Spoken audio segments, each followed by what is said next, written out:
What's happening, people? It took me a little bit to get myself together because, I have to put these eye drops in. You have to wait 3 minutes between each one, and I have 5 of them. So I had to start everything a little bit late because I was not on time with starting my drop treatment. So there you go. There was an actual real solid reason why I'm late today because I just can't get it together. So anyway, what we're doing today, everybody's like, what? 2 days in a row? What's going on here? Because of my, I got a eye surgery last week. I, the bright lights and just the reading and stuff is a little bit of a challenge. So I divided the show into 2 parts. So yesterday I did 15 questions, and today I'm going to do the rest of them. So that's how that happened. Why there's 2 back-to-back advice shows here on the Debsterism channel. So here's what's left from yesterday. Let's see here. Let's get started. Question number 16. So there's, let me see, how many? I thought she did 30.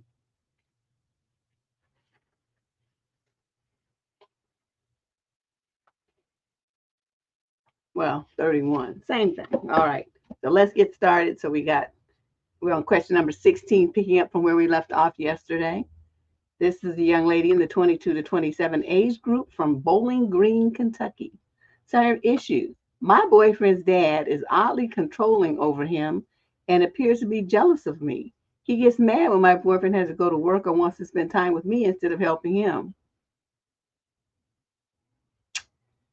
Shades of Deliverance. Do you know that movie, even though it was not a monster movie, that movie was the scariest movie I've ever seen in my life. Says, Dad, most of the time when my boyfriend offers help, he does not actually need help. My boyfriend's dad talks bad about me to my boyfriend, and boyfriend refuses to do anything about it. Okay, what I want you to do, I already know where this is going. I'm going to still read it, though, because I know everybody else is curious.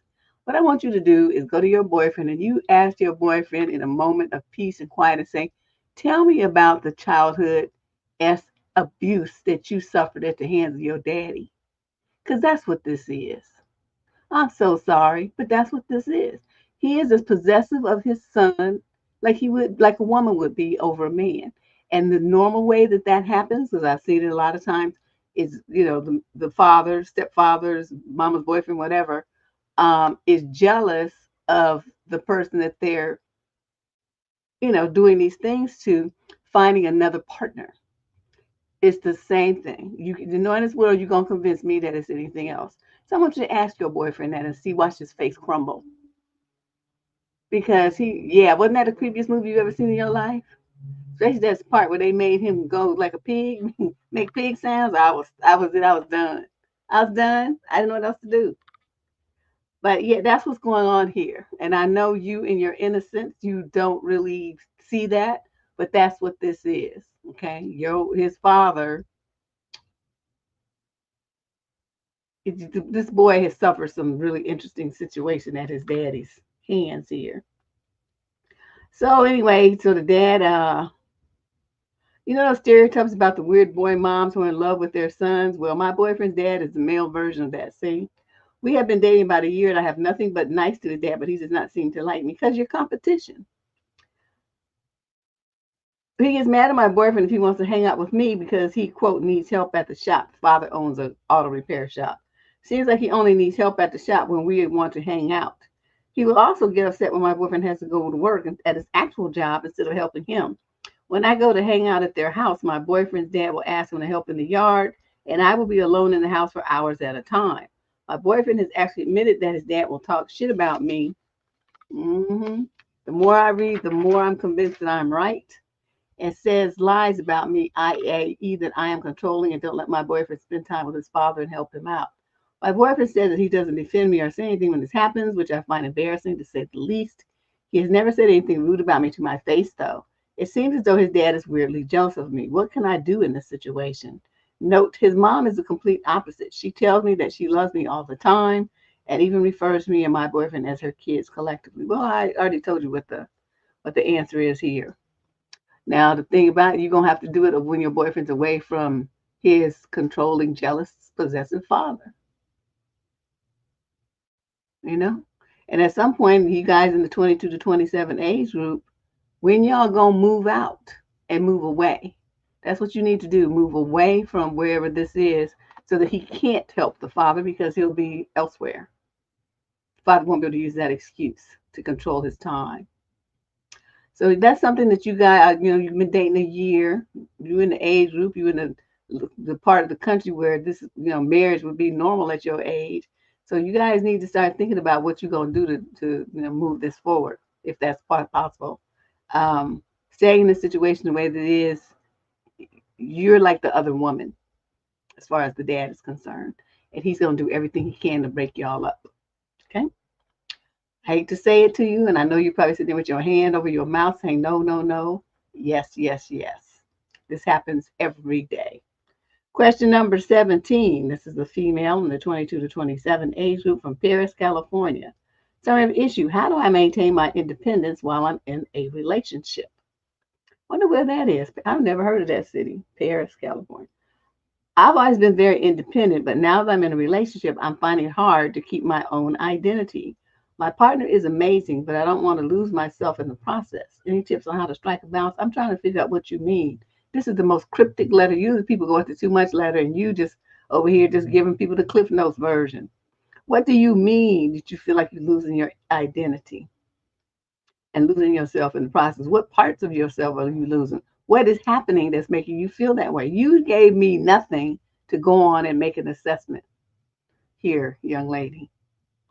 I mean, I could guess, but I don't like to guess. Not on this show. I like to deal with the facts that people present to me. And you haven't really given me any. So I'm going to have to skip your letter. If you were listening to get some kind of information, what you need to do is go back to debsterism.com where you filled out the advice form and expand on this. Give me specific examples of why you feel this way. What's going on? What you feel like you're losing? What have you given up? Is your partner demanding this, or is this just you just give it up voluntarily? There's so many different questions here that you haven't provided me any answer to. No information. Yeah, extremely vague. I'm like, what is this? I don't have a crystal ball. Girl, do better. Okay, when you're gonna write somebody, this 2 sentence letter is not it. Question number 18. This is a female in the 20 to 34 age group from Arlington Heights, Illinois. Summary of issue: I snooped, I admit it. My boyfriend was advertising himself to other women online and lied to me when I told him that I suspected as much. We were working on our relationship and it was going well. I thought I need some outside perspective, but evidently your thinking was wrong. I mean, what you want from me? My boyfriend of 2 years had at least one online account that he hid from me and that he used, oh God, this guy, to seek contact with other women. I don't know if he's had any success with this or not. I suspected this before, but it was confirmed when I had the opportunity to look at his phone. I know that this is also a serious breach of trust. I told him my initial suspicions and some reasons without giving details that I know, to give him the opportunity to confess, explain his motives, and apologize. I made it clear that for me, there's a difference between casual sexting and emotional cheating. Oh, is that right? What planet you live on? and that I might actually be okay with the former, but not the latter. Really?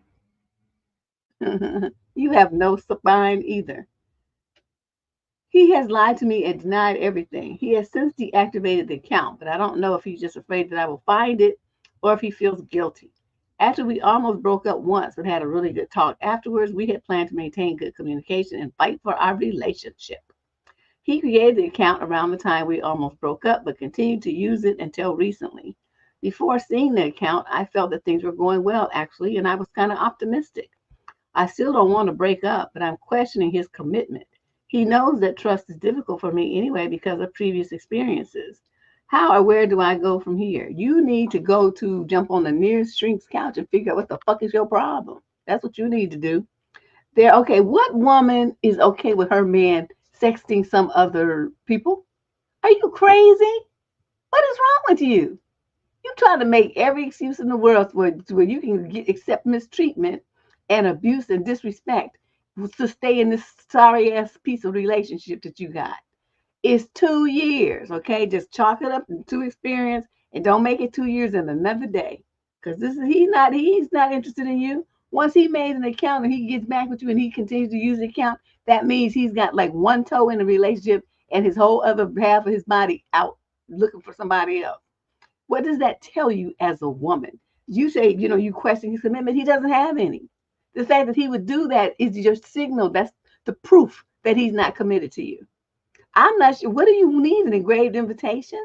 Don't you understand what his behavior means? I keep telling you, girls, you're looking for words from men. Men don't talk like you do. They talk with their behavior. They talk with their actions. When a man is showing you that he's not really in a committed situation with you, he's thinking about other people, he's trying to get with other people. That means that whatever you fantasize become relationship you think that you have with this one-on-one commitment you building towards something does not exist except in your imagination. Okay? Just like he deactivated that account, don't you think he could have went and opened up another one? 5. It doesn't matter. The fact that he had it is the part that you're missing. Well, he deactivated. I don't know if he used it. And you have all these justifications and hoops that you jumping through to try to make this justify his behavior so that you can stay in this stupid relationship. If you don't slap yourself and wake up and stop being stupid like this, you can't possibly think that this boy has any respect for you when you conduct yourself like this.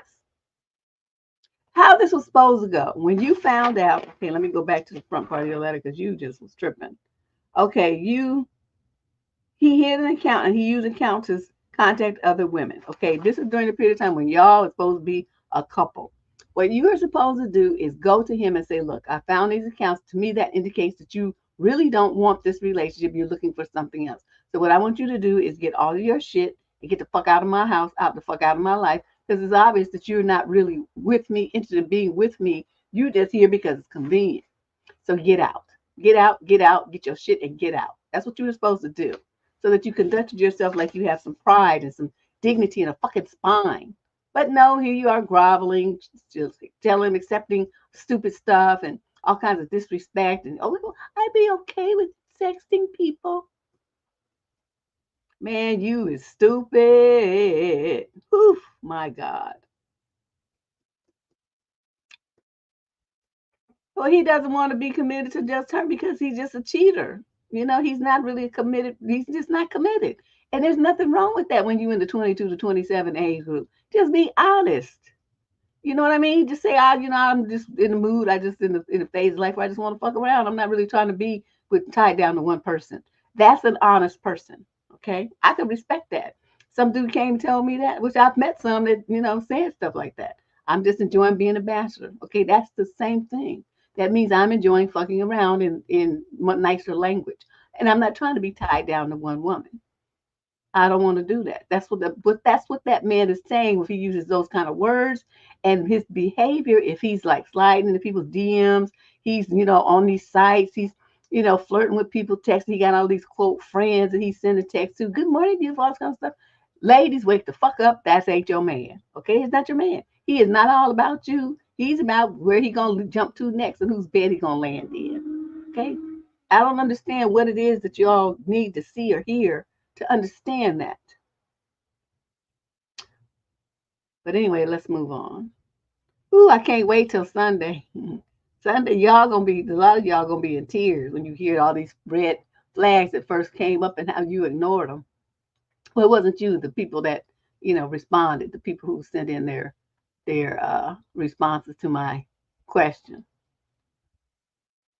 The same shit, y'all be doing the same thing as they do. Question number 19. This is a female in the 22 to 27 age group from Oakland, California.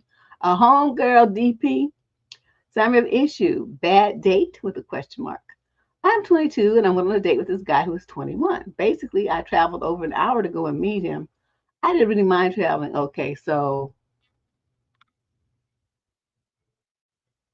you already communicated desperation right there. So let's see how else you fucked up. I sort of was already supposed to meet a friend and ended up canceling on her because I wanted to see how this went. Okay, so there's fuck up number 2. It shows you you desperate. You're going to cancel on your friend over a complete stranger that you met, like probably on a swabby thing. That's what you did. Okay, trifling. The guy first picks me up after making me wait for 10 to 15 minutes, which I believe is decent enough. He's supposed to be there waiting. He guides me to his car and I get in. He drives around, buys a cigarette, parks in an isolated-ish spot. He gets a call from his mom that he first doesn't pick up and tells her his mom wants him to do this document thing today before 7 p.m. We met around 3. After about 30 minutes or so, he tells her he has to leave for the documentation thing. I get pissed, obviously, because not only did I travel, but I also canceled on my friend when I could have met this guy the same day later in the evening. I pretty much decide to get out. He tells me he doesn't have to leave right now, but then I ask him to just drop me off to the station. The whole ride back, neither of us say a word. He tells me that he thinks I'm overreacting. When I tell him that if he knew he was occupied today, he should have just told me in advance, especially when I told him I already had a plan for the day. He half-heartedly says sorry. He drops me off at the metro station. Neither of us say anything. I get off. After collecting my thoughts for like 10 to 15 minutes or so, I decide to drop a drop a confrontational text only to find out that he has me blocked. Good for him. I have been on my fair share of dates, but neither of them seemed this disrespectful. It just didn't seem like he respected someone's time enough. I'm now stuck in a cycle of self-doubt and getting more insecure. Moreover, I'm caught off guard by getting blocked by him. That's what your ass deserved. You know why you did? Because you got what you dished out to your friend. You up there complaining because this seemed disrespectful. It just didn't seem like he respected someone's time enough. When did you show your friend disrespect when you canceled on her the same day so you could take traits off and jump on a train and go meet a complete stranger?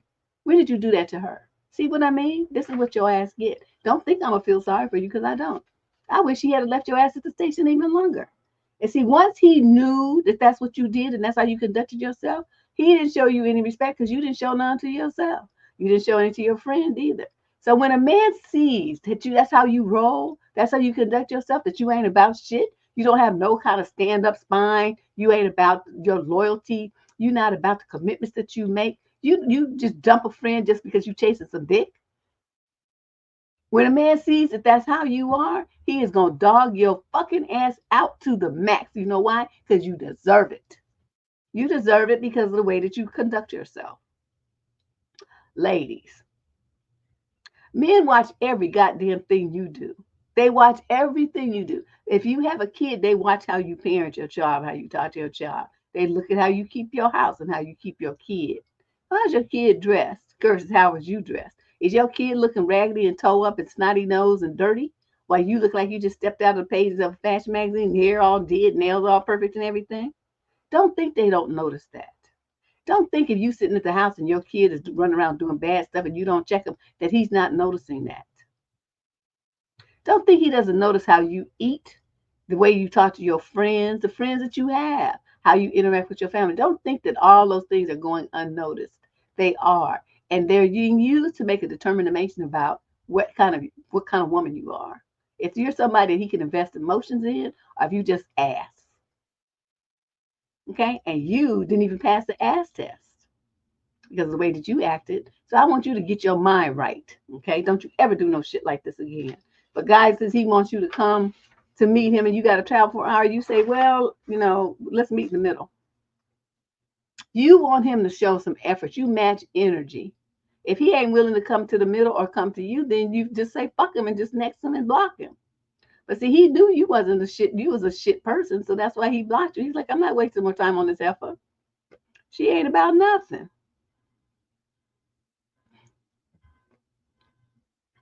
I just DP is funny. Yeah, I just I just these girls. I don't know. It's like they're growing. They're grown. They're adult age, but they're not raised. So these parents, their parents, what are their parents? Gen X people?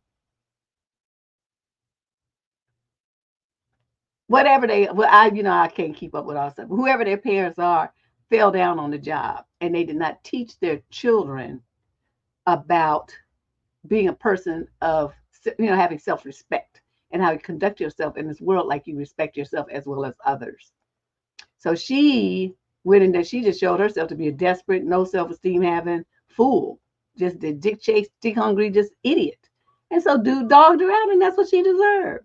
I don't feel sorry for her, not one bit. Question number 20, when we got 31 questions, I'm finishing up from yesterday. Female 22 to 27 from Mount Pleasant, South Carolina. Oh, that sounds like an interesting place. Sorry, I have issue. My boyfriend left me stranded last night. How should I proceed? Mm-hmm. And you still call him your boyfriend? Okay. I'm 26. I've been with my boyfriend for a year. Next month, he's 27.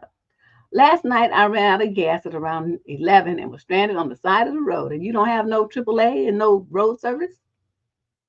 And you driving around at nighttime and you don't have no road service. Okay. See what I mean? Idiot. Stupid. So this was the first time I'd experienced this, and I called my boyfriend and asked for help. Who runs out of gas? The needle shows you right there how low the thing is. Why did you not take your happy ass to a gas station? Why did you do that? And then want to complain? See, I don't even know what's going to happen and what happens, but the fact that you have all these things that you should have been responsible for as an adult woman, and you didn't take care of them, I'm automatically on his side. The fact that he didn't come and get you, I'm 100% in his corner because this is what the fuck you deserve because you didn't handle your business like an adult. There's no way you should have to depend on your boyfriend to do shit for you in a situation like that with your car and you the one driving. It's your road trip and it's your gas tank. And nothing about that has anything to do with him. But you were trying to write to me to complain about his ass? I'm gonna finish reading the letter because I know they'll rip my head off if I don't. But I'm just reaming you right now because you're not handling yourself at all like an adult. Okay, get your ass over to AAA or what kind of car you sure as most of them offer. It's like a road service option. Otherwise, you get AAA. Okay, every single woman, and I mean single as in you ain't married, you need to have road service. I got some through Honda when I bought my car. It lasts, I don't think, for 4 years or something like that. And then I'm going to go back to AAA. But right now, it's included in the price of the car. So why should I have double? Yeah, I'm surprised, I'm telling you. Sometimes, I just feel like I need to be a drunk to deal with these people. It's like I just could be yelling at them. If I were their parent, I couldn't even stop the name calling because I would just be so frustrated and furious that my adult children are this stupid and go walking around the world like this, embarrassing me. Okay, so okay. This was her time. Okay, he told me that he didn't have a gas can and that he has a jam-packed day tomorrow, which is today. So it's suggested that I Uber home and we get my car tomorrow. By jam-packed day, he means going to the gym in the morning, work, and school. I also go to school and go to the gym every day. Your ass need to go to the gas station too. But did you do that? No. He said that if I really needed help, he would help me. But at that point, I felt discouraged at how uninterested he seemed to help me. So I told him I'd figure it out. We left it at that and we hung up after he never called me back. Fast forward to this morning, he texted me and asked if I got home okay. I said yes, but left it at that. Now he's tried to call me 4 times, but at this point, I'm honestly upset about this sudden interest in talking with me only after I figured it out on my own. Who the fuck was supposed to figure out your car problem when you didn't put gas in your car but you? Do you understand how stupid you sound right now? I'm not even gonna miss my words. You sound like the dumbest broad walking on two legs, for real. Am I in the wrong? Hell yeah, you in the wrong. To be upset, you don't have no right to be upset. It's honestly giving me the ick. What you think you fucking giving me? Is this a deal breaker? No. Your boyfriend got way better sense than you do. I need a mature woman's perspective on how to handle it. Get your shit together. That's how you gonna handle it. Take your happy ass, like I said, and get yourself road service effective immediately. You can do it online. They'll mail you the card, but you had a little printout that your service is effective the day that you paid the money. And after that, if you see that your car is anytime at a quarter of a tank, you can fill the tank back up. That's the rule I've been following since I first started driving when I was 16. When my car gets to a quarter of a tank, I'm in the gas station. You know why? Because I don't know where I might need to go. And I need gas to get my happy ass home. Because you never know what the fuck is going to happen. You have to be prepared. Start doing that. Every lady listening to this, you do the same shit. Don't you ever be running around on fumes in your car. You driving around in the dark in the city streets and all this kind of stuff. Yes, I know, Ash, I need some hen. That's what I need. But I with the surgery and stuff, they don't want me drinking. I have another week of being a teetotaler, and then I'm going to go batshit crazy. Uh, I don't know what I don't know. I must have missed something on the prize. I don't know what you guys talking about. Y'all talking about something, and I don't know what he's talking about. But yeah, this is very very upsetting that you are this stupid and your boyfriend. You stop blaming him. Okay, nothing that happened here is his fault. He's not supposed to get out of his bed to come and get you after you be so irresponsible and stupid. You don't handle your business. You made it home. That's what you were supposed to. You shouldn't even have called him in the first place. Question number 21. This is a female in the 28 to 34 age group from Hillsboro, Oregon. So all these people writing in places I never heard of. Summary of the issue. Deb, am I wrong for getting an abortion after finding out that my ex lied? Nope. Okay, I just want to put myself on record. He on 3 letters ago. Is that what's going on? Okay, well, I done moved on. Um, there's people who are pro-choice. There's people who's pro-life. And then there's people like me who are pro-abortion. I think abortion should be available at the corner store. Okay? Anytime a woman wants one for any reason, what's for fucking ever, she should be able to get one. Because it's her goddamn body. And it's going to be her that's going to be stuck with the kid because the dudes always be like, boop, and be on about their business. And she be the one stuck with the kid. So yeah, I'm firmly in that camp.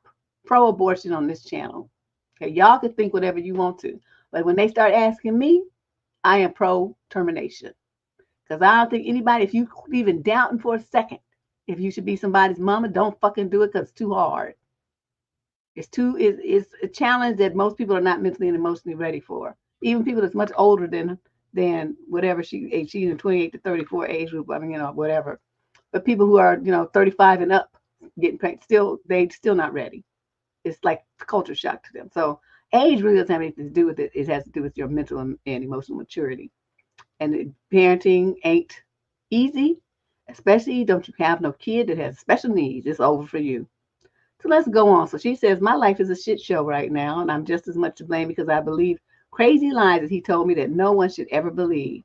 To keep it short, he told me he went to prison for a misunderstanding, said he was in the Navy and then worked for a contractor to end human trafficking. Oh, did he now? He got an S on his chest. Super nigga. He saved women and children, etc., from sex rings, human part farms, etc. He been reading way too many novels. We dated for 1.5 years-ish. When I told him I was pregnant, he implied that I wasn't. I broke up with him because there's just something about a guy telling you he loves you and then telling you that test doesn't look positive. Multiple people saw the test was very positive. All you do is go to a doctor and just shut it all the way down. There's no need to go talk about multiple people that ain't doctors. That just rubbed me the wrong way. His false accusations started just feeling exhausting. He was literally trying to say that there's no way I was pregnant. See, once he said that, I would have made sure that I wasn't. So you see, you didn't handle this right. So you kept on with the pregnancy until something else happened. So let's see what other fuck up thing happened. I've had children before, so I know how this works. We tried talking for a while after the breakup, but then he blocked me. I'm summing all this up, so if I'm missing some fine details, excuse me. but the high points are included. Good, because I hate a whole bunch of extra. After blocking me, he unblocked me to say that he thinks I'm lying about the child, but if he finds out I'm telling the truth, he will take custody and prove to the courts that I'm unstable and unfit, blah, blah, blah. Anyways, with that threat, I hired a private investigator who found out that he was never in the Navy. He was never a contractor. He was in prison for 10 years. I was sent court documents and newspaper articles to back up everything. He stabbed his ex-girlfriend's new boyfriend in the stomach, kidnapped her by knife point. She escaped, and then he was arrested near a mall and a shopping center.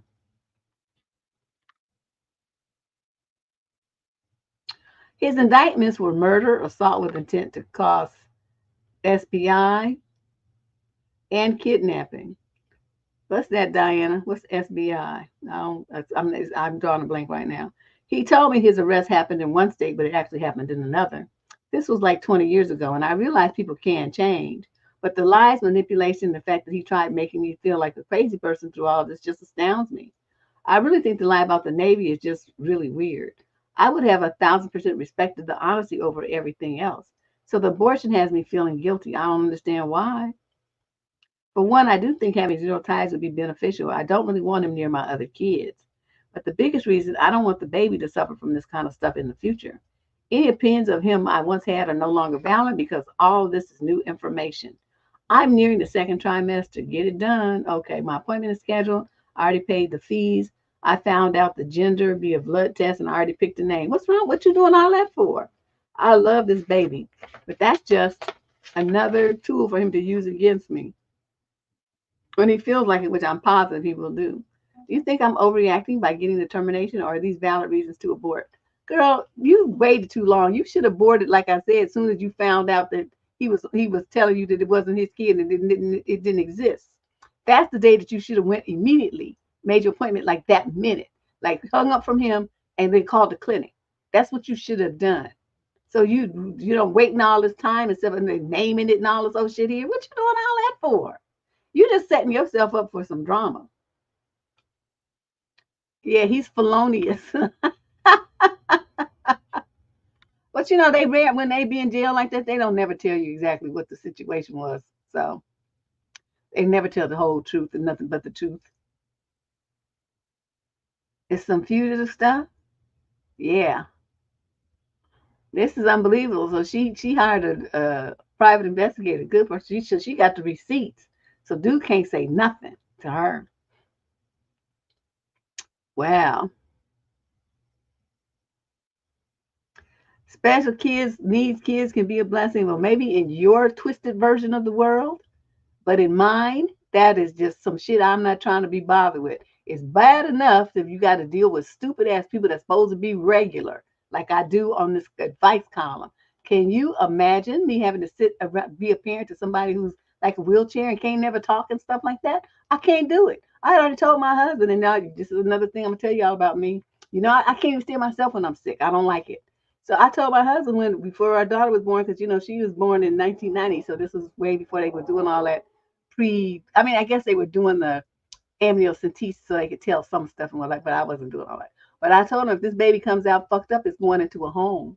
And he's like, "What? I can't put my kid." I said, "Well, then you gonna take it because I'm not dealing with that.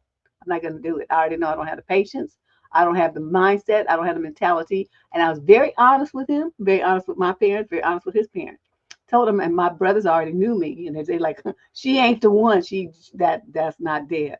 So I mean, there's no reason for me to pretend that I'm like this, wonderful angelic person, that Mother Teresa type. That's not me. Okay, if you can't get up and walk and talk and do what you need to do for yourself, you have no reason to be around me. Okay, I'm just being honest. I can't do it. There's some people that do it and they do it really well, and that's good for them. The world needs people like that. I am not that kind of person. That's fine. But like I said, I mean, I have a cousin who's like that. He's high functioning. He's perfectly fine. But guess what? He don't live with me. I enjoy talking to him and all that kind of stuff. I go in there and I leave him at the house with his mama, and then I come back to my house. That's not me. So were that my kid, he would be in a home somewhere, and everybody knows that. So I mean, it's great that you have that mentality. I don't. Okay. I'm not going to do it. Like I said, I don't even like myself when I'm sick. So that would never work for me.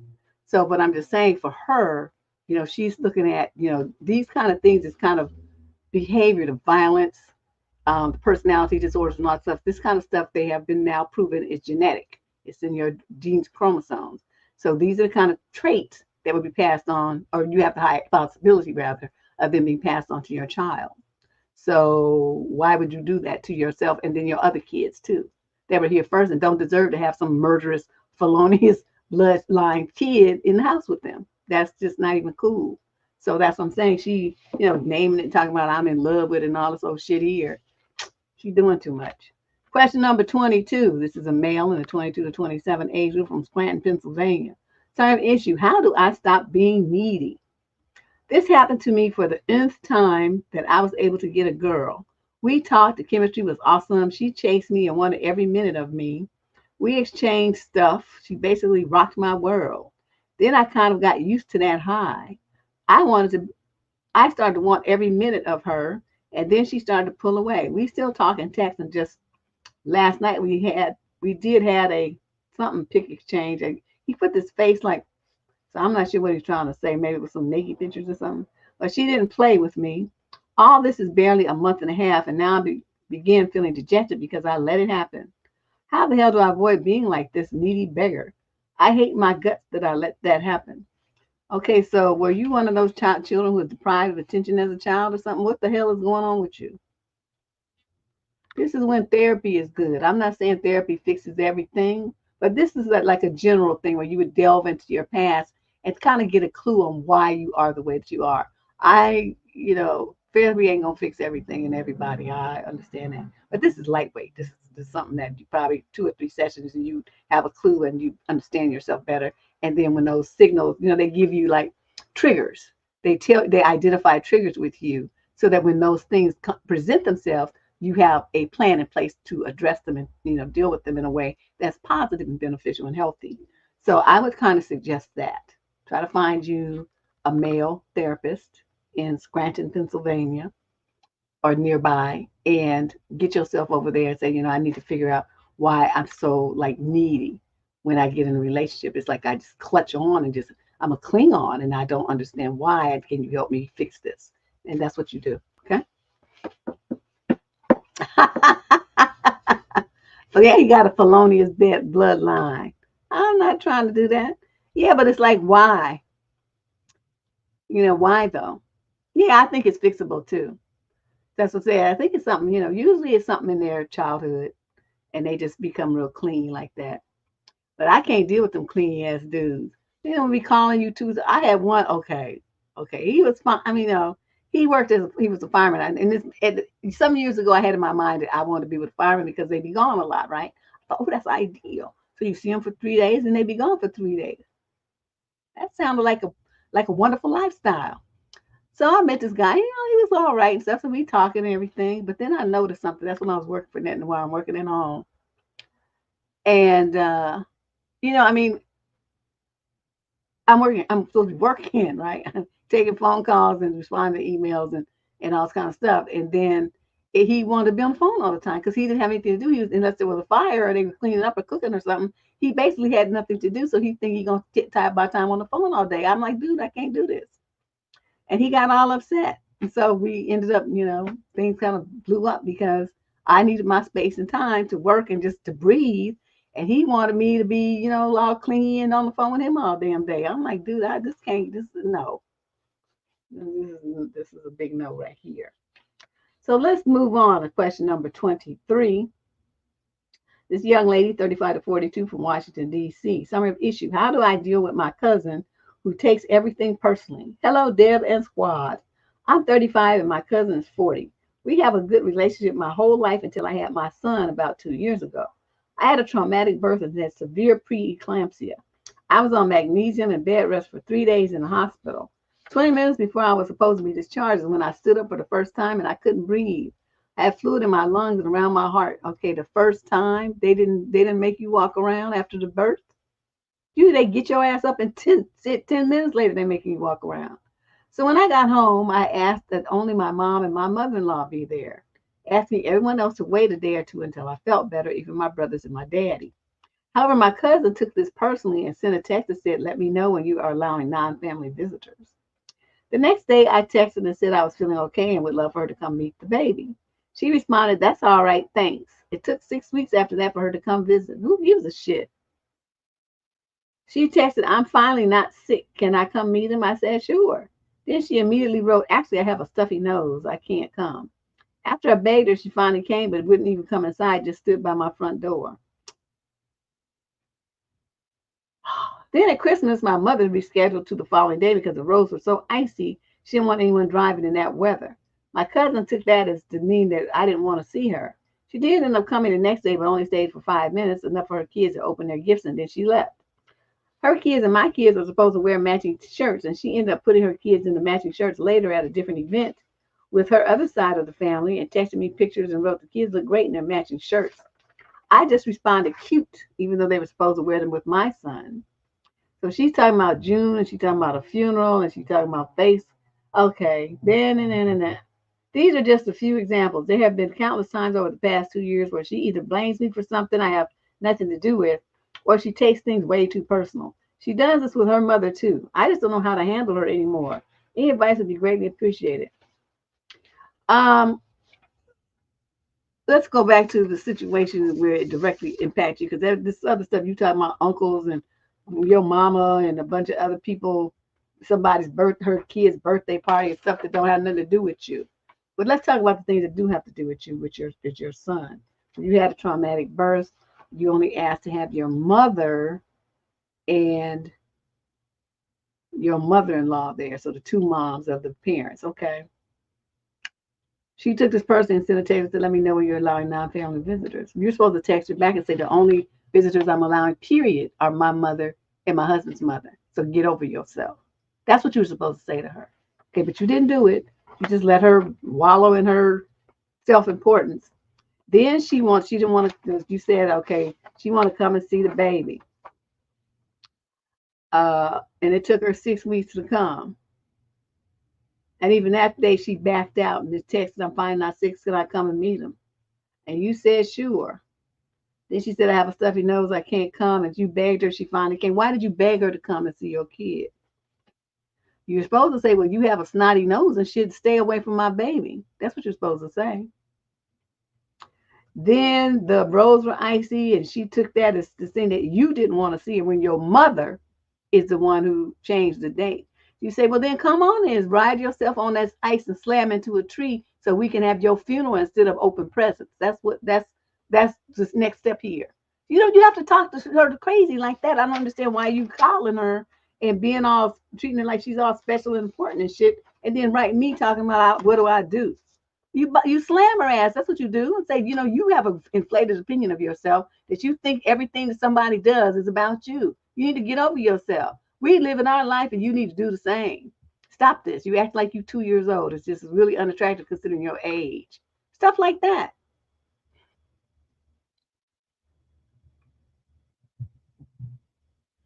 Yes, you're right.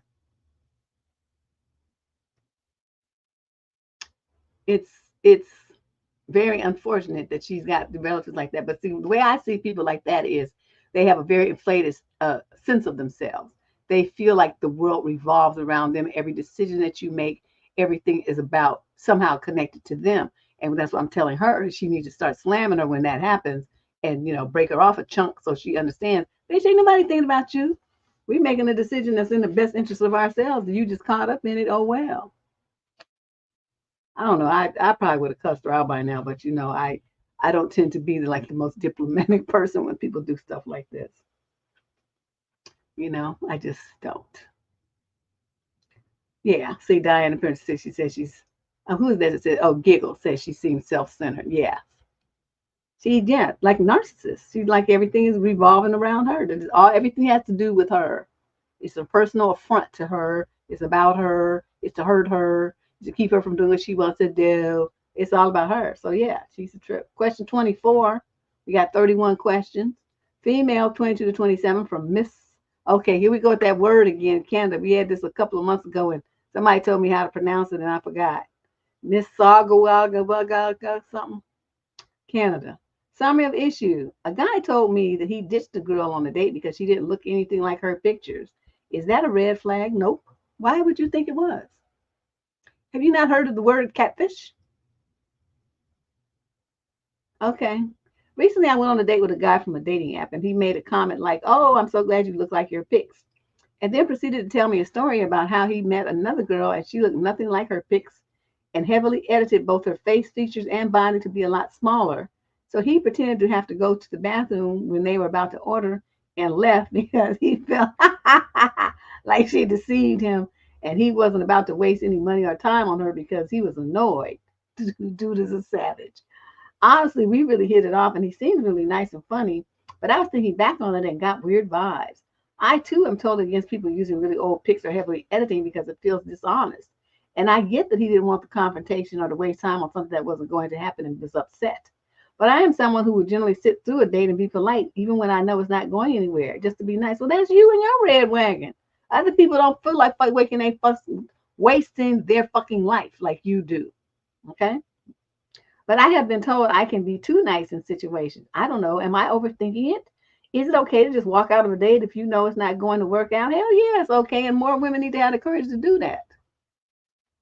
Walk away from relationships that's not working out. Walk away from dates that's not working out. Walk away from jobs that's not working out. Walk away from friendships that's not working out. Walk away from family relationships that's not working out. Women don't have the courage to do that kind of stuff because everybody want to be fucking nice all the time. You know what happens to nice bitches? They get used the fuck up. That's what happens. They get used and they get hurt and they get trampled because they lay there like a goddamn rug for people to walk on them because they want to be so, they're so, being liked is more important to them than having self-respect and boundaries and dignity. Dude don't have that problem, and I'm 100% in his camp. So you gonna risk, you gonna catfish, and you think you're gonna get the benefits of being the real thing, and you walking here looking like a Oompa Loompa, and think I'm gonna be, your face is mugged and shit, and your body is looking ridiculous, and you think that because you pulled this little stunt that I'm gonna quote be nice and feed your hungry ass, oh hungry hippo bitch, get the fuck out of here. So he left, and I don't blame him. But knowing me, I would just, again, I'm just very direct. I'm like, wow, you really lied a lot. Did you think that I wasn't going to notice when you walked your huge ass up in here? I'm out. Now, you can stay here and eat if you want to, but I'm not going to waste my time on a date with you because you lie. And then I would have got up and left. So, see, I'm more direct. But the end result is the same. The date wouldn't have happened. So he just did it the more passive way. And I just do stuff the very aggressive and frontal facial way.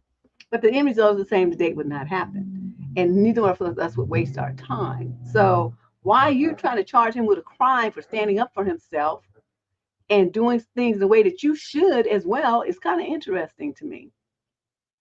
You want him to be a carpet and just a weak bitch like you. And he's not. Okay, so just get over yourself. This letter's pissing me off. I don't know why. I don't know. You're asking me some shit. How I'm supposed to know why they didn't do what they did, what they should have done? Who knows? Everybody don't have Apple phone. I have an iPad. I guess I could FaceTime somebody on that. But in general, I mean, who cares? I'm not really tripping like that. I just want to know, because even if you talk to somebody and even you meet them on FaceTime and you talk to them and stuff and you think that you established some rapport, once you get in face to face with the person where your energies are actually, exchanging in real time. Because, even on FaceTime and stuff, you only see the person from the waist up. That's how some people could do work. They could be at work meetings and stuff and they have on short shorts or pajamas or they be in their drawers and shit and they just be dressed from the waist up. So that really doesn't really give you the whole picture as being in person does. So, I mean, it's a good stopgap measure, I suppose, but it's still not the complete picture. So, but anyway, yeah, don't charge him with a crime. You guys got along. You was real with him. He was real with you. It sounds like a good way to start things off. He was very honest about, how he assesses things and how he was not going to waste his time. I like him. So I'm not really sure what it is you think he did wrong, but, yeah, you're right. There you go, Giggle. Yeah, okay, DP girl. I've been looking at some filters they had on was it TikTok or Instagram? And these people, they was looking mugged. I mean, mugged. And then they had these filters, and they looked like they were fashion models. The dudes too, it smoothed out all their lines and wrinkles and all their bumps and stuff. I was like, wow. I mean, they looked really good. It made their hair look better. I mean, everything was looking better. I'm like, wow, I need that filter in real life. Because my ass is just like tired now. This is terrible. So, oh, anyway, I was gonna tell y'all about okay, a male friend of mine. This was many, many years ago. When online dating was really just getting started, right? So he's that kind of guy. I mean, tall, kind of light skinned. It not really my flavor, like for dating, but we were friendly with each other. And he, had told me about how he had met this girl on, we all were on AOL in those days. It's when I worked for Net Noir.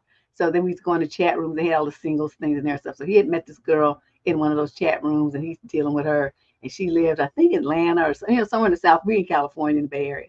And so he just all enamored of this girl, and he's showing me her pictures and stuff. And I'm looking at these pictures, and I'm like, oh,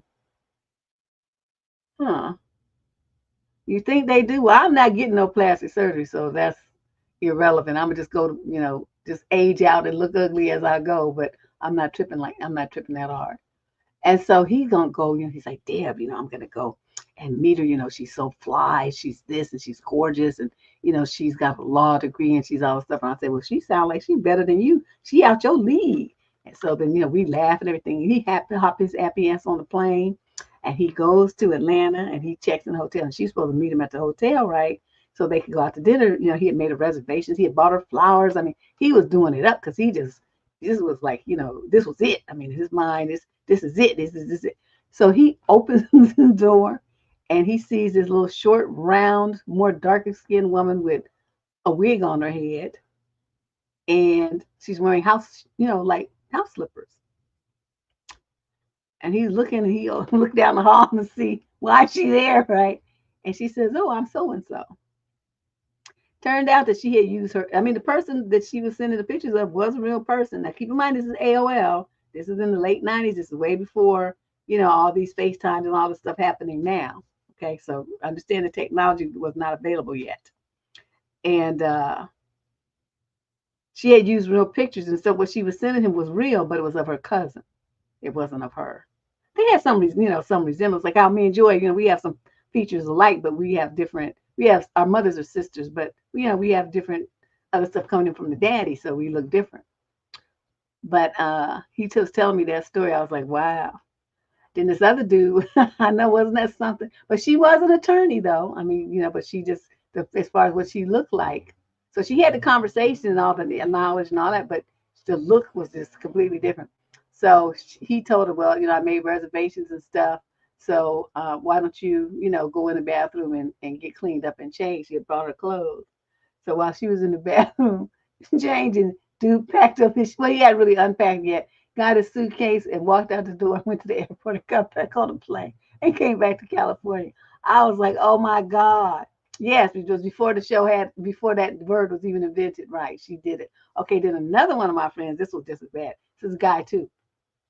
He's a Southerner, so to him it was really important that the woman that he's from South Carolina, that his woman, she must know how to cook. So he meets this girl, right? And so she invites him to her house for dinner, and he's like, yeah, she told me what she was gonna cook, and it was gonna be this and that. And he's like, he ready, he got his knife and fork in his head like in the cartoon. He's sitting up there, he's just ready, right? So I'm like, I'm waiting to see what's gonna happen. So he tells me that he gets there, and the house is smelling good and all this old stuff. So she puts all this food in front of him, and he's asking her like, what kind of spices did you put? This is really good and stuff.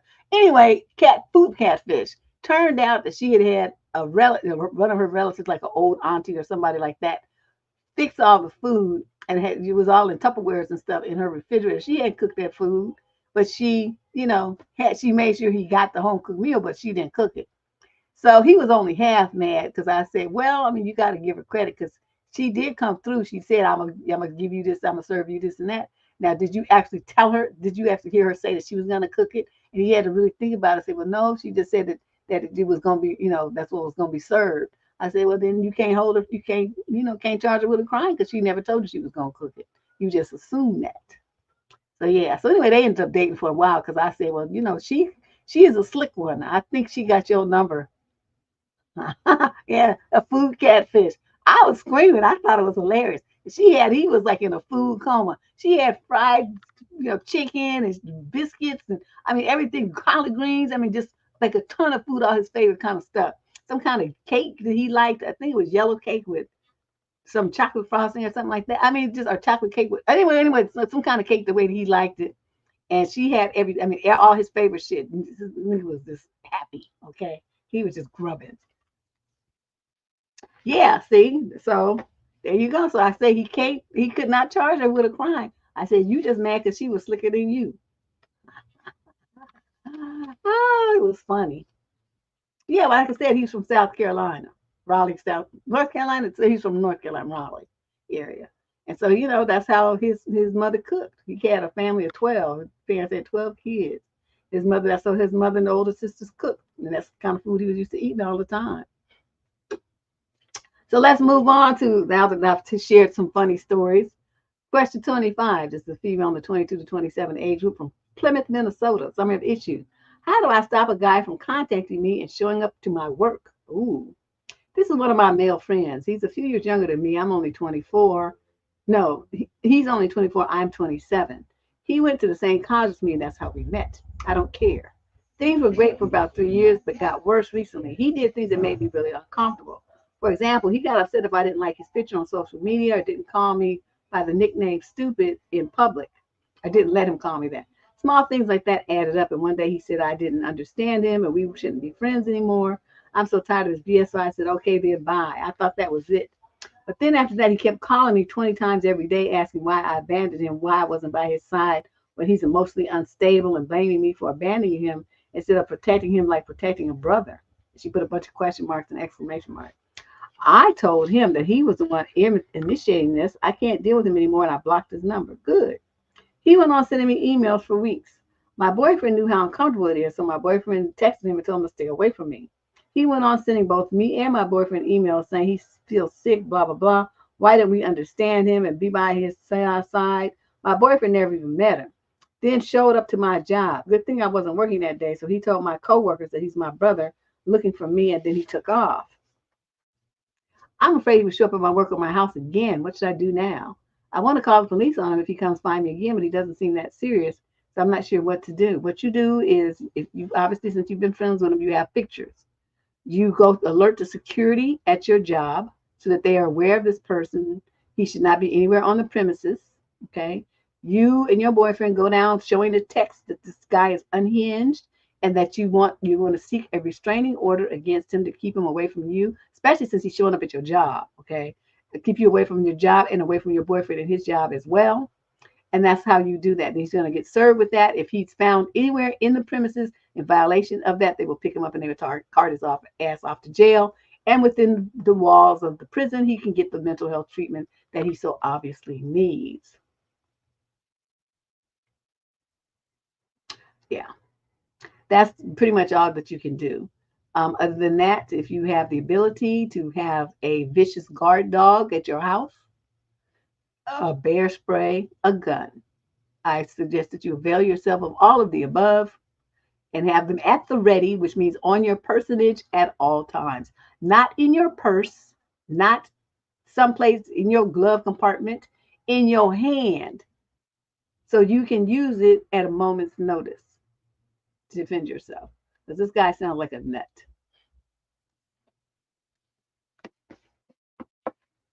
She already blocked him.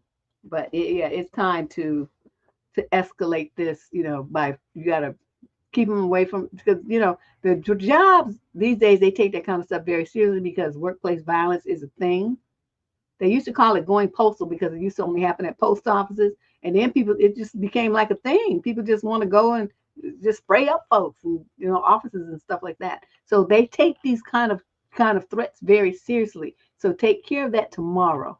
Okay, whether he actually does anything or not, give them his full name, his phone number, his email, any information that you have on him, his address, date of birth, any information that you have on him, turn it over to your security. Then you and your boyfriend go down to the police station to file the application for a restraining order, TRO, temporary restraining order. Okay. Question number 26. This is a young lady in the 20 to 34 age group from Corpus Christi, Texas. Summary of issue. I'm thinking of divorce because things are actually easier when my husband is not around. Well, I've heard this from a lot of women.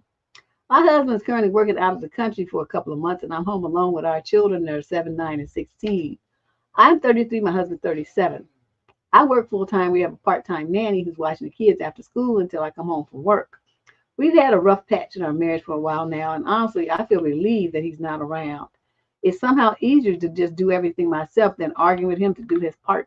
It's so nice to be able to either fall asleep with the kids if I'm exhausted or stay up a little and get stuff done in peace without anyone nagging me for nook. It's nice being able to spend however I want and do whatever I want without having to discuss every single thing with someone else. I've already been paying for almost everything, and since he left, I haven't asked him to contribute and just taken over everything that concerns the house, myself, and the kids and left him to handle his own stuff. It may be a little tight, but it's easier than arguing about money. Well, plus with 3 kids, he'd have to pay child support. So whatever you handle it now, but it would be even easier because he'd be helping out, pay for expenses with the children. I feel like life is simple and okay right now, and I kind of don't want him to come back, but I know it's unfair to the kids who miss their dad. But personally, I barely miss him. I don't know. It just feels selfish and lazy of me, but I'm thinking about getting separated now. What do you ladies as a squad think? Do I need to snap out of it? Nope.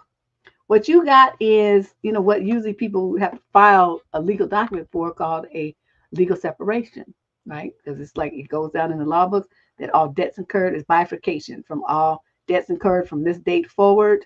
These parties are operating, even though they're technically still under the law married, they are operating and have separate households, separate bills, separate responsibilities, this kind of thing. There's still no division of joint marital assets yet. Community property states you don't do that yet.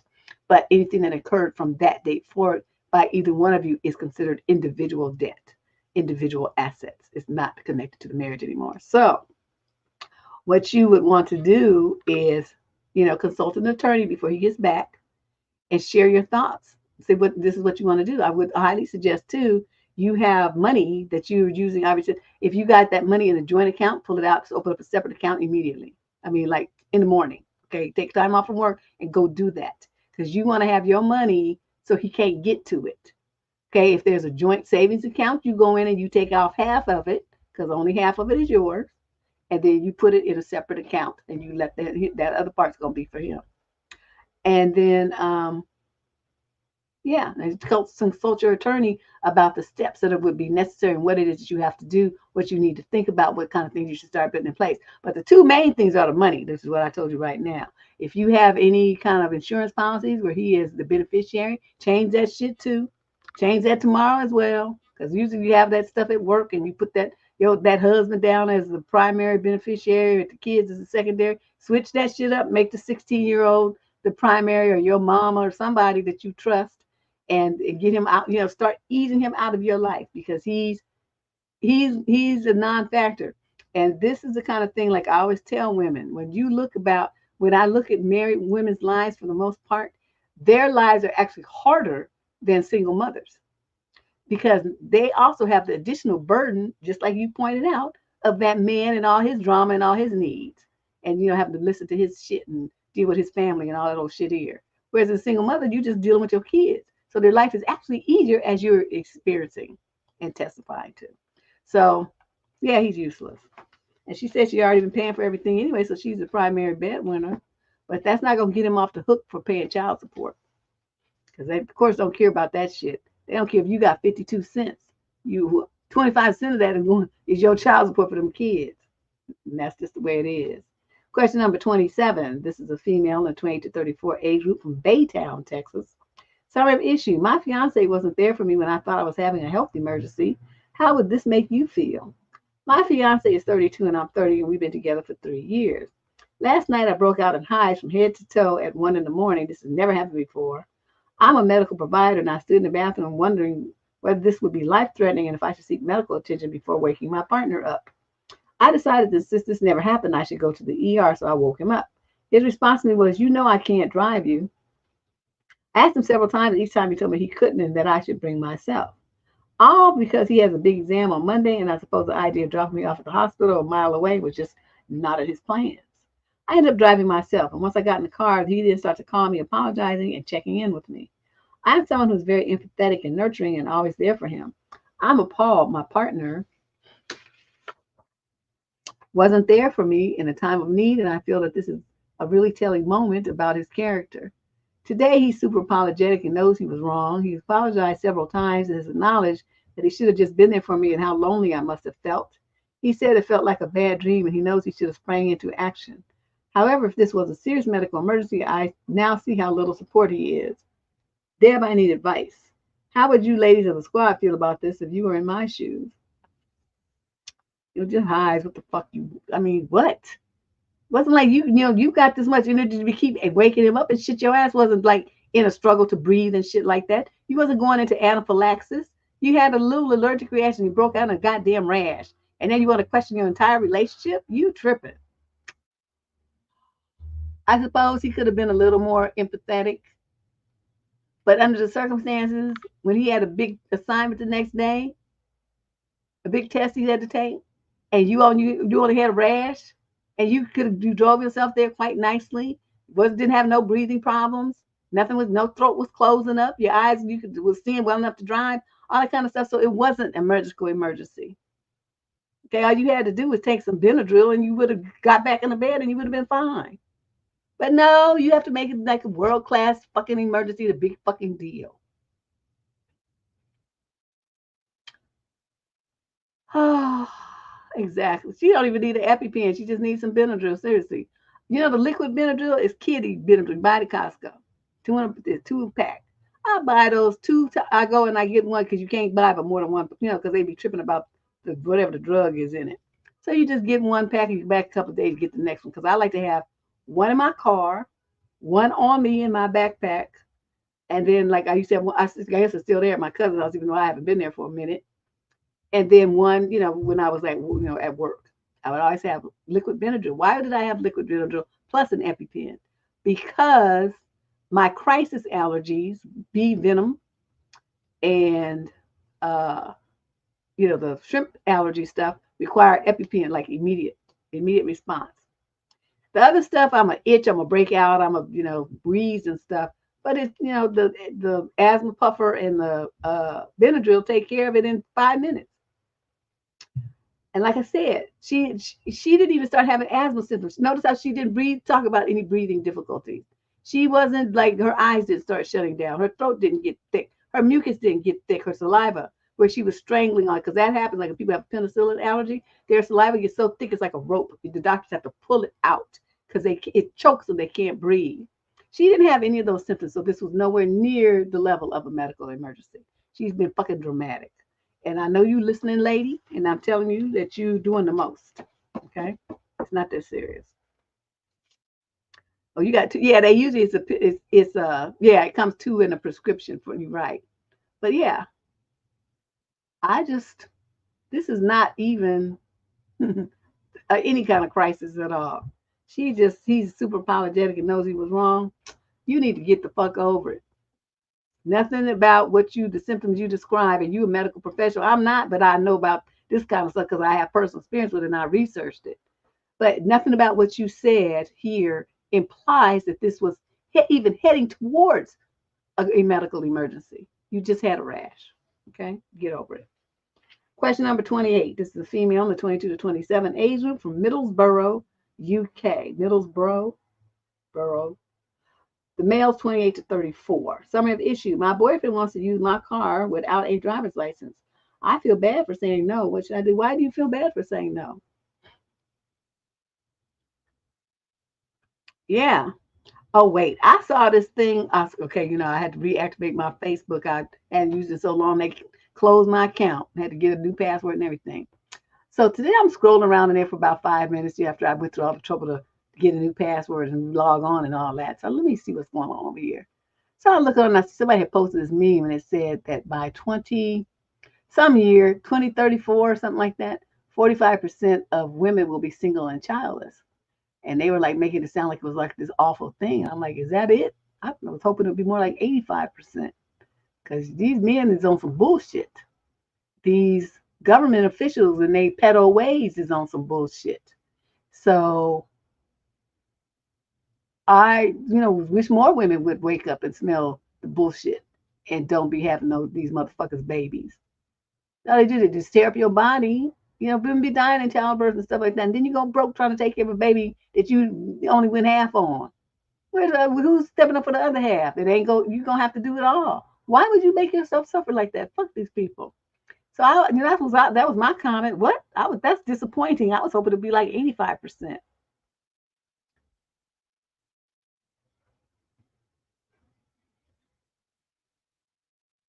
It wouldn't matter what men would take away.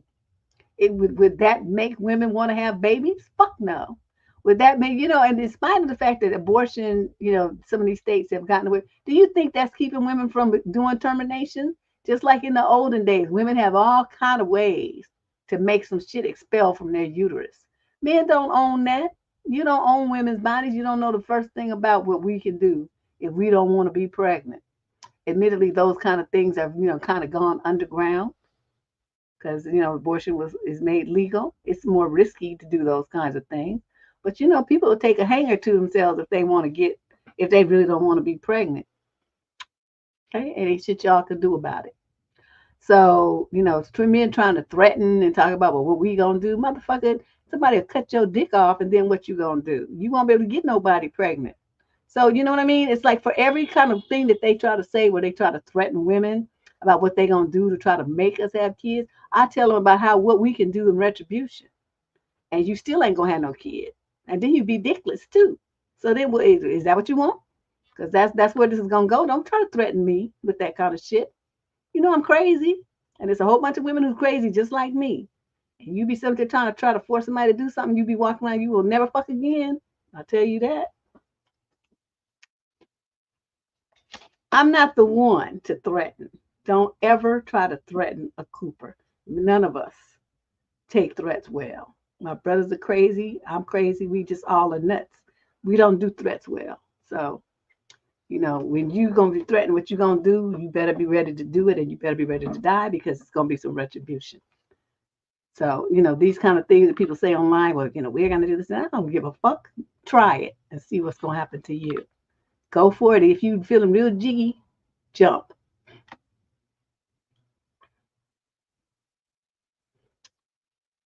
Well, you know what? In Japan, that's already happened.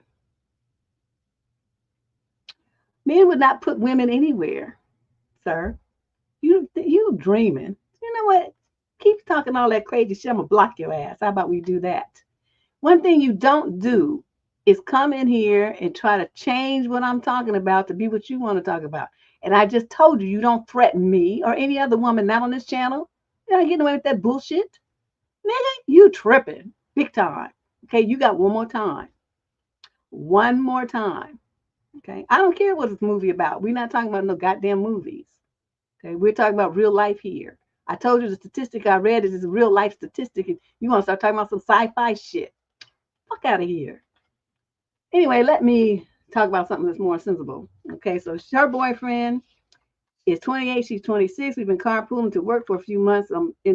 But we have different jobs.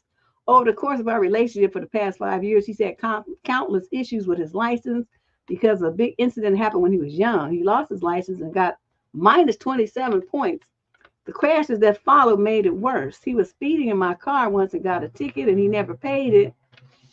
And so it went to collections, and then they suspended his license. Since I've met him, he has crashed 3 cars. This ultimately resulted in him completely losing his license.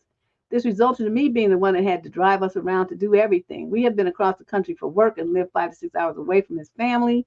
It's always been up to me to get us there to visit multiple times a year.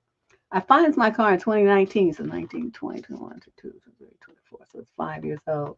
The car payments aren't cheap, and I'm already almost 200,000 miles, no, kilometers rather, and the car is not even half paid off. How's your car not half paid off in 5 years? This stresses me out because I would hate to completely mile the thing out and be left with expensive repairs and still need to continue paying it for years. He does help me pay for insurance, but I pay for the car payments by myself. Another worry is that if he gets in an accident, I believe I'll be on the hook for it. Hell yeah, because he don't even have a license. And you better hope he don't hurt somebody else because you're going to be on the hook for that too, for giving him permission to drive the car without a license, and you fully knew that. Okay? I stopped working with him. The job site is 30-minute commute one way out of town. He's been taking my car every day without a valid license.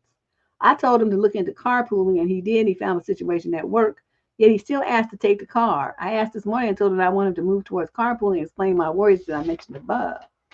He was disappointed.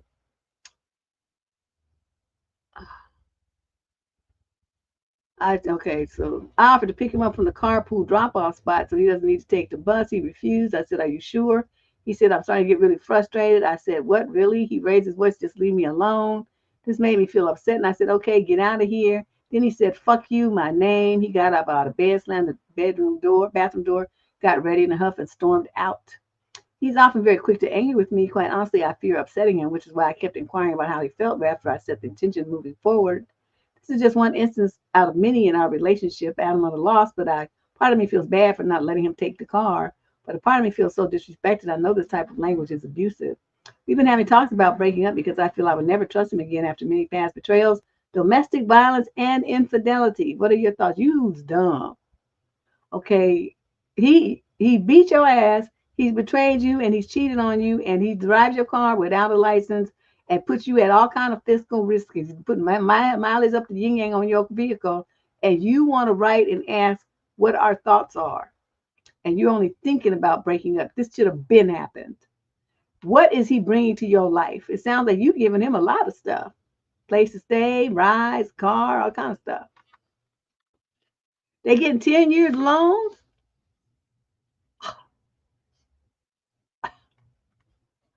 I got a 5-year on my car. I'm be paying 2 payments a month too sometimes.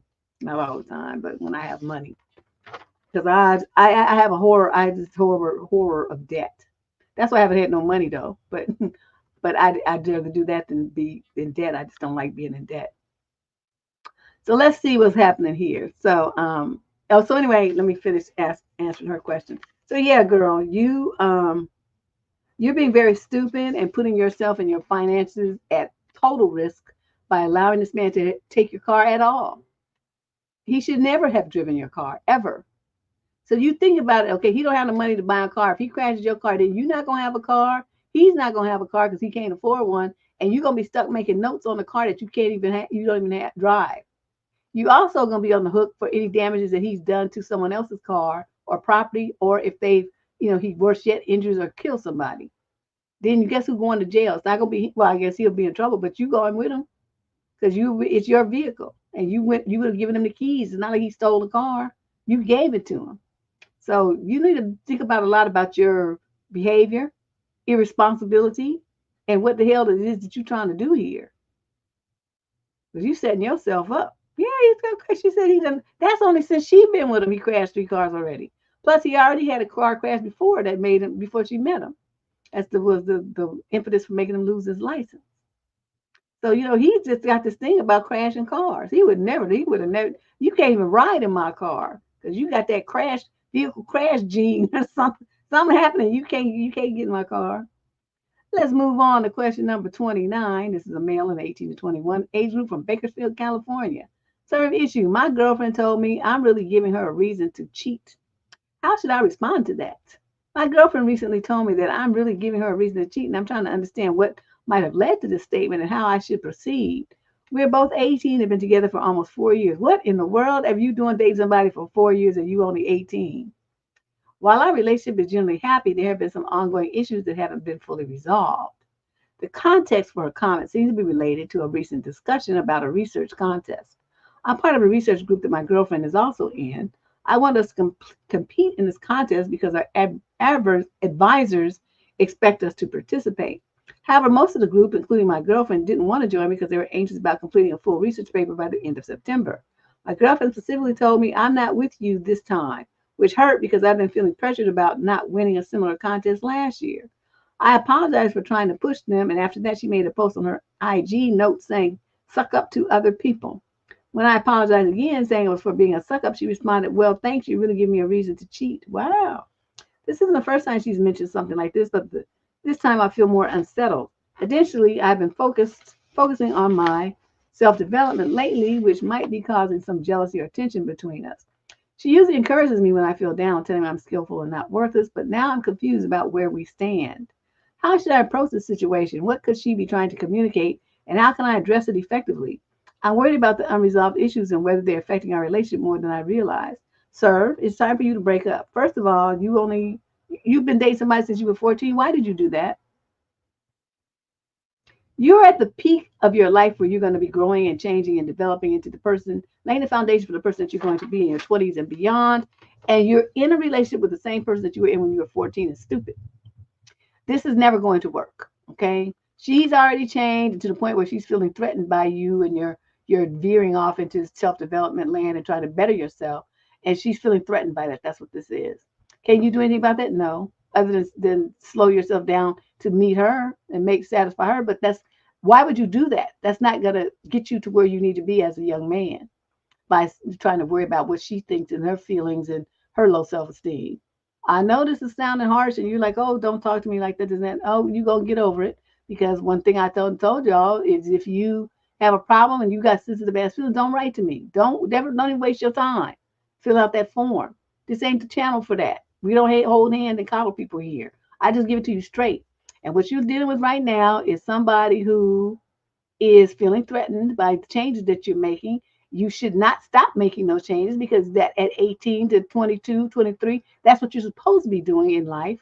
She should be doing the same thing, not trying to hold you back with threats and veiled threats and nasty little digs.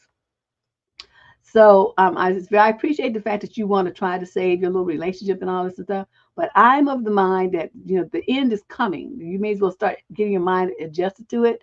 When a woman starts saying disrespectful things like that to her man, the handwriting is on the wall. She don't whatever feeling she had for you about respect and caring and stuff is on like thin ice right now. So the very next time she disrespects you, you need to terminate this relationship.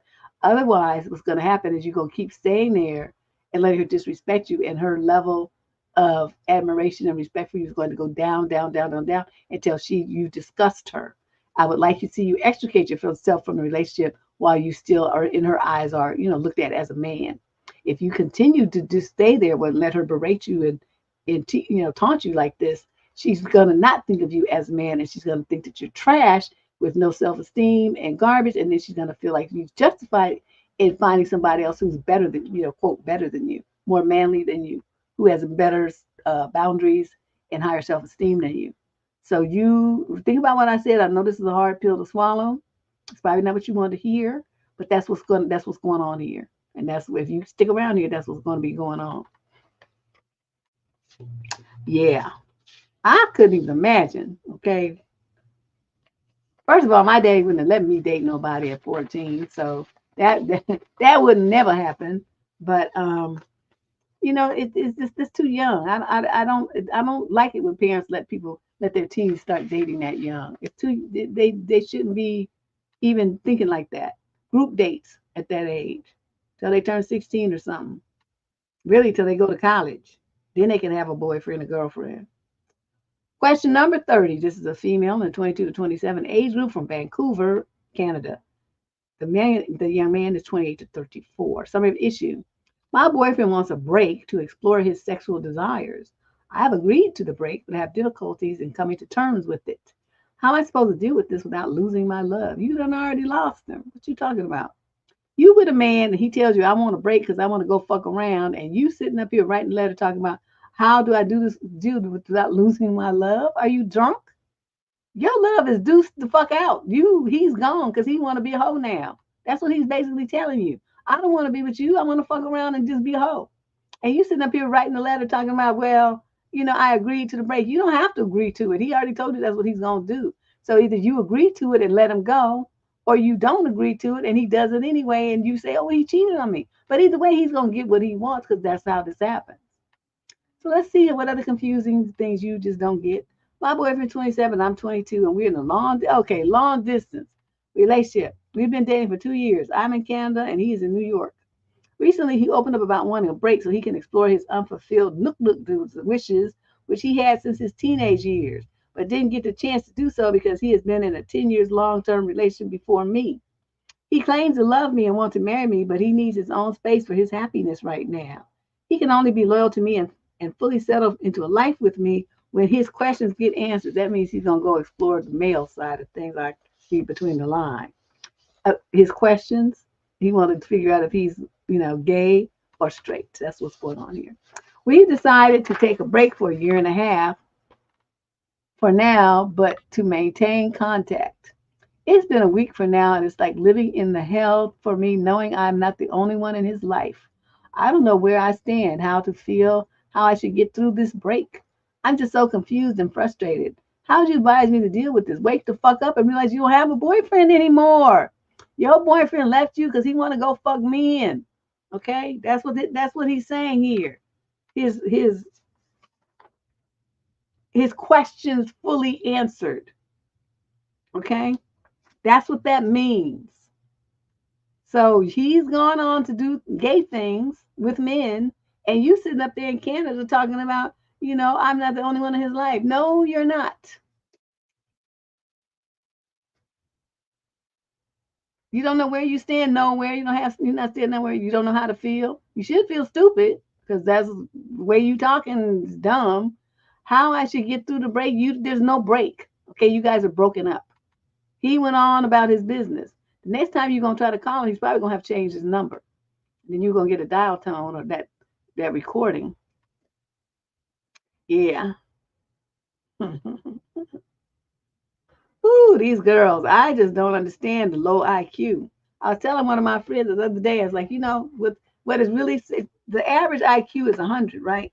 So you figure 100 is the average. Think of how low they're on the low and how high on that for 100 to be the average. And 100 IQ is really not smart at all. So these are people that don't get concepts. They don't see patterns. They don't know. If you give them some information, they only apply it to that one thing, that one situation. They can't apply it to other situations that are similar. They don't have that mental ability, that a mental agility, the intellect. They just don't have it. Is that a bad thing? Not really. I mean, we need all kinds to make the world go round. But it becomes a problem when you have low intellect and you don't, when people do stuff like this and you don't get it, you put yourself in a bad situation. So it is good that she wrote to get some clarity here. But the other problem is when people don't have bad understanding, they don't tend to want to accept reality. They have like this tunnel vision. Like, well, no, I don't, don't confuse me with facts because I have it in my mind that it's this way and this is the way I want it to be. And they insist that it be that way. And here I am with my little pen going pop, pop, pop with a little dream bubble. So that's what's going on with you, girl. He said he taking a year and a half break. Dude may want to make sure you don't bother him while he gets his freak on. Woo, that's interesting. Okay, and then a final question of this 2-day span of advice column. This actually kind of worked out better because I don't get too tired. My brain is still working. The young man is 22 to 27 from Sheffield in the UK. Summer of issue. My girlfriend is not letting me visit my friends and she keeps getting upset. How do I navigate this situation with my girlfriend? Okay. When did young men get so weak? Remember that word I used to use all the time, milk toast? I never seen so many just weak ass spineless men. These guys, they're young and these girls just run their lives. It's just terrible. She's not letting me. How the fuck is she stopping you? Is she tying you and locking you in a room? Other than that, you stand there because you're more scared of her than you are of living your life as an independent person, which you need to fix that. So let's go on and hear this story. I'm 25. I've been in this relationship with my girlfriend who's 23 for about 3 years. The last year of that was a long distance. We were both studying in different cities. Initially, we'd meet every 2 to 3 months or every 40 days. But the last 4 months has been very hectic for both of us, and we weren't able to meet at all. We still talk on call and video call for at least an hour or two every day, but no physical contact. My semester ended earlier this month, and I immediately went to my girlfriend's town and have been living with her for the past 15 days. It's been good and fun, except for the fact that I'm stuck in her house all day. Her apartment is strict about visitors, and I had to sneak in and basically can't go out at all, except one time we went out with a group of her friends.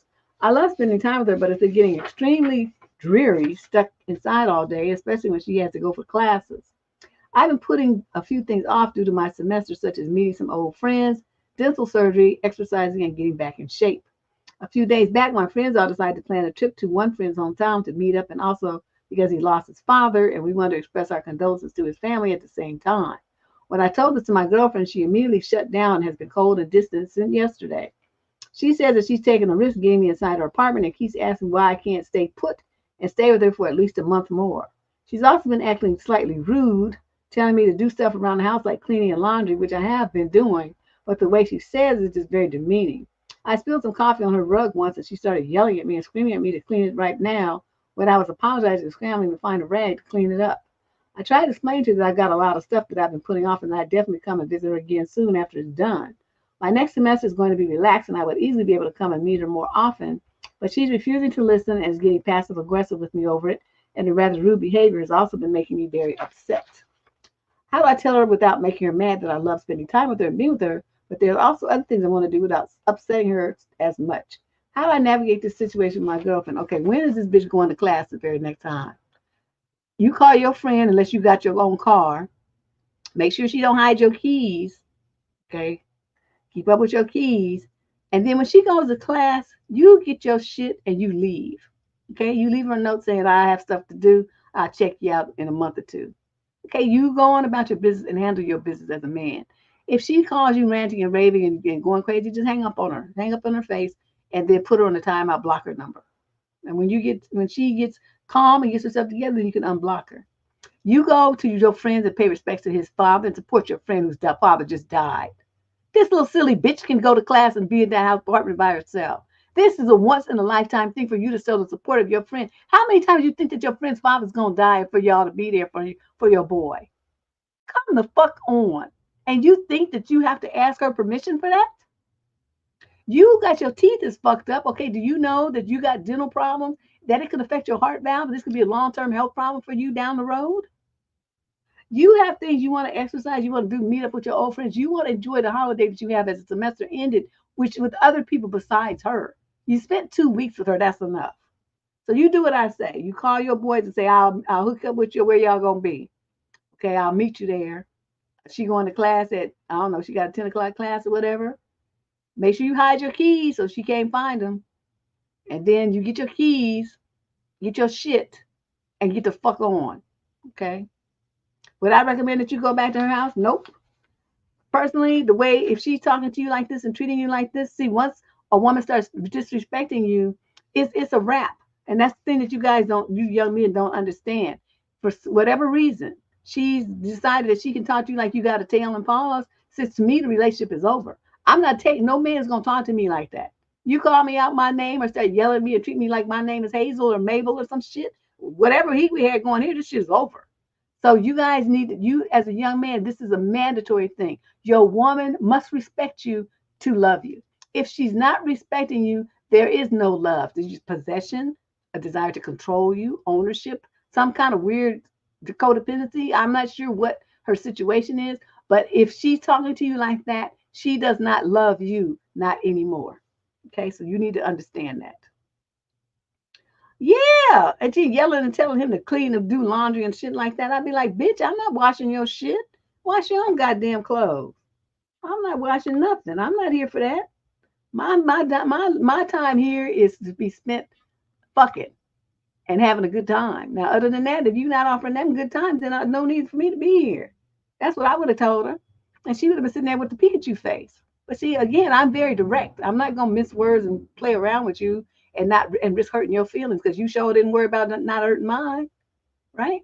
So what do I do? What's my motto on this channel? Match energy. If you don't hear nothing else I say, you hear that. You must always match energy of the partners that you have. They start acting stupid, that you have a permit to do the same. They show you utmost respect and tenderness, I suggest you do the same. Match energy. They start corner cutting, dodging, and being sketchy, you do the same. There's no reason for you to be fully, frontal with somebody who's not being frontal with you. So you think about that. You match energy always, and then you don't feel bad. And you don't get mistreated that way either. So anyway, that's it. Let me see, what do we got going on here? Oh yeah, okay. So Friday we go back to the Dusty Does Network. So I got some stuff for you guys. You guys are sending a lot of really good stuff. So we'll move on to our Dusty News show, and it's going to be extended by the number of weeks that that I missed with the surgery and all this old stuff here. And my friend, and her daughter and all that stuff that I had going on unexpectedly. So that's that. And then we'll be here on Sunday. I don't have a slide up here to promote, but we're going to be here on Sunday as well, talking about uh, 150 things that people admitted to that were red flags that they saw. They fully aware of them, know what happened, made note of it, all that stuff, and chose to ignore to their detriment. We're going to talk about that on Sunday. I think it starts at 5 p.m. So I hope that you guys have time. But anyway, we'll see you 6 on Friday and then on Sunday for the other show at 5. Okay? Become a subscriber if you're not already. Hit that instant notification bell, and then I'll see you guys on Friday night. Ta-ta!